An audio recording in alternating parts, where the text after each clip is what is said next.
mukyala wange Agnes otyo ekyapa ekyo kyolabye kuzimbiddeko amaka agakalina wangi obeere omwo nga tolina kikutaataaganya era amaka gali bulungi ngenda kukutwalayo bwetuva mu mukolo kimutone engalo siziwulire. Ekyapa kino kyekiriko emizigo gy'abapangisa gye njagala gikulabirire osigale ng'onyirira abatoolo n'abatoolo kati engalo ennyingi. Akamotoka kobadde ovuga mbadde ndaba nga kali wansi nnyo nensalawo okufunireyo emmotoka eyo nayo njagala omala okukakasa ng'eri mu mannya go.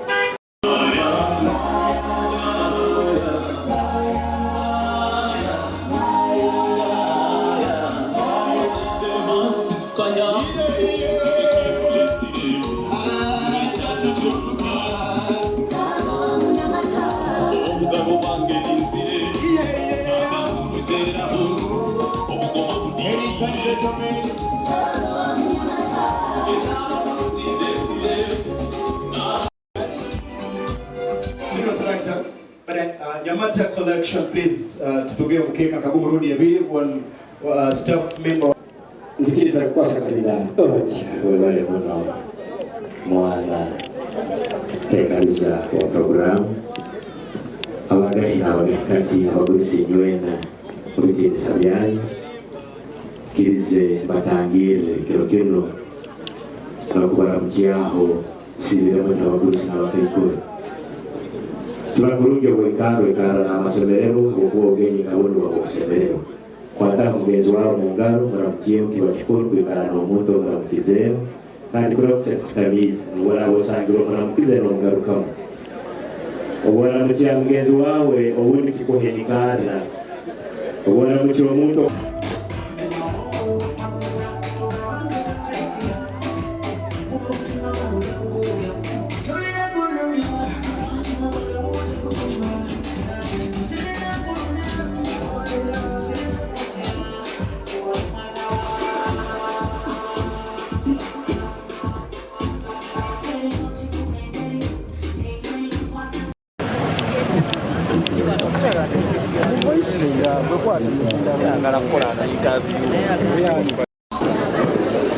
basubire mu kurusha abantu abatuye joyous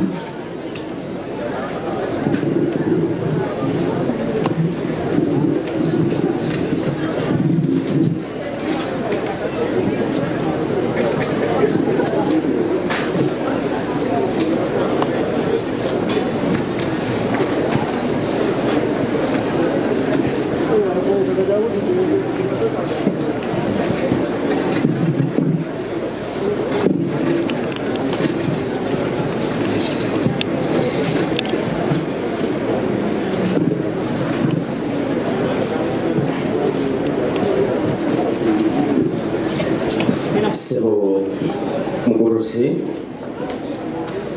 wait mugurusi wait wetambudde ng'ennono ey'abatoolo n'ennono y'ettoolo bwendagira sabukirize banza okuwummule amiina abaana babo bagambe batungeho okuwummula amiina n'abandi bateganize mu bitinisa byabo akanya nigaija kwekanga bino obikwasi kale sebo.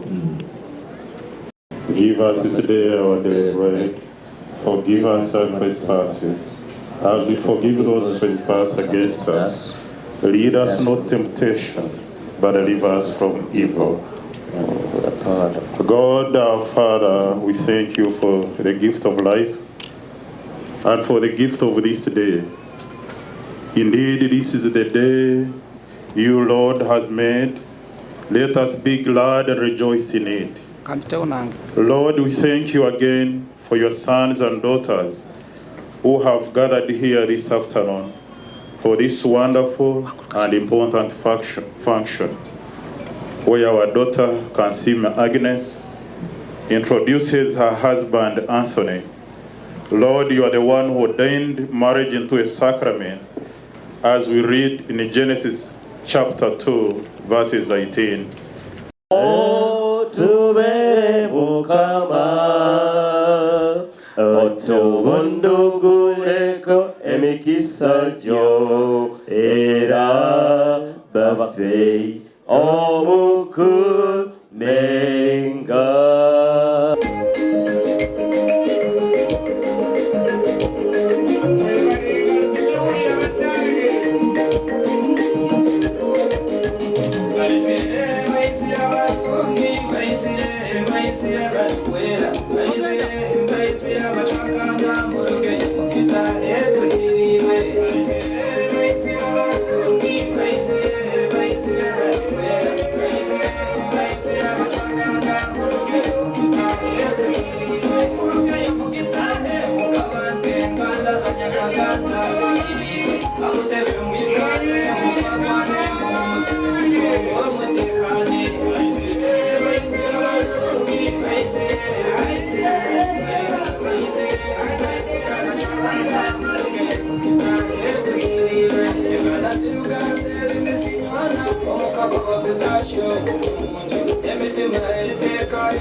Nina obulabo bwe mbadde njagala okuwa mukyala wange Agnes. Obulabo butonotono. Otyo akasooka.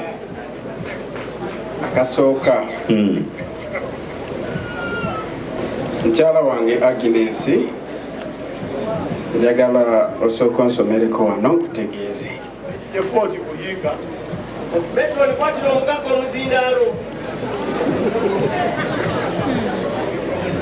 Mugagga tabulwako muleebeesi.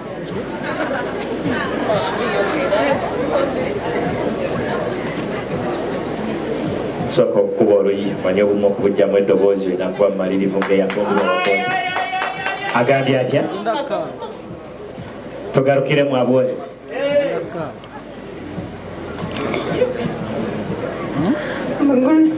Otyo? Mwana wange kiki kawabaza omutima twampaitukire? Land title. Ero mabaraki mwana wange. Neruga mukafuko semanda.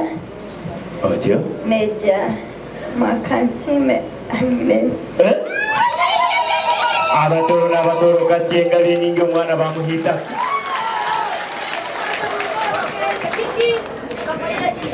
Eri mumabara gawo mwana wange.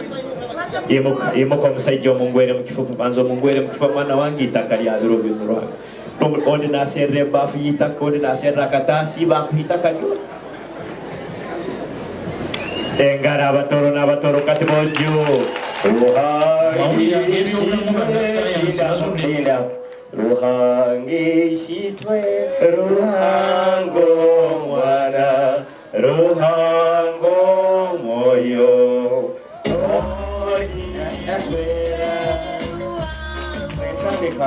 Genda maaso kale.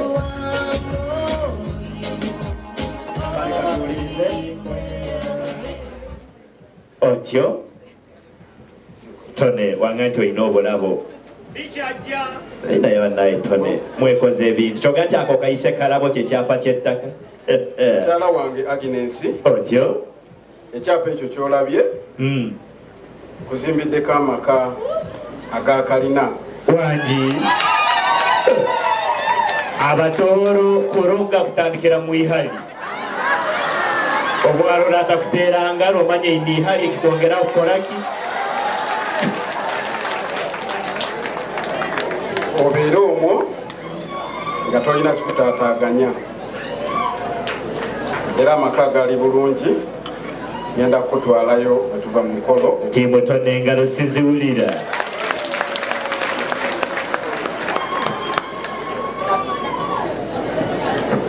mpozi nkusaba ne wano nsomereko amannya amwogedde kikinaate bannange soma mwana wange soma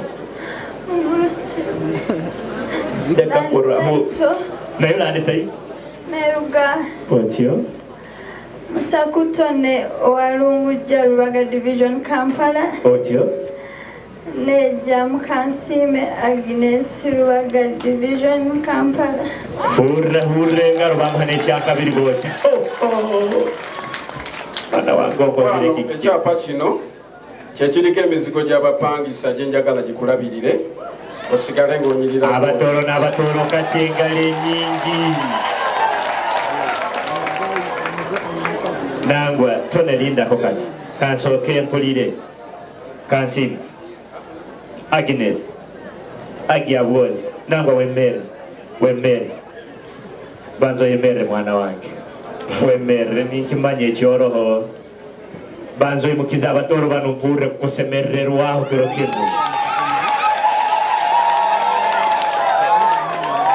mwana wange kyuka wuubira tiimu Tonny empulire essanyu lyerina naye Tonny otukoze eki kino olaba neyimba gwe basonyiweza omwezi n'akaaba naye ate gwe bawadde ettaka tutwale maaso ne bakuwa ettaka nga lyamakaago ne bakuwa n'eryemizigo gyoga abapangisa mwana wange ogudde mu bintu abamu bagwa mu malebe mukyala wange otyo akamotoka kobadde ovuga mbadde ndaba nga kali wansi nnyo nensalawo okufunireyo emmotoka eyo naye njagala omala okukakasa ng'eri mu mannya go Tonny ono tukubya puresha Tonny ffe tuli balwadde abamu tutambula n'ebirwadde byaffe puresha sukaali biyinza okulinnyira wano mwana wange soma mpurra amabala niga soma mwana wange gumma ensinukwete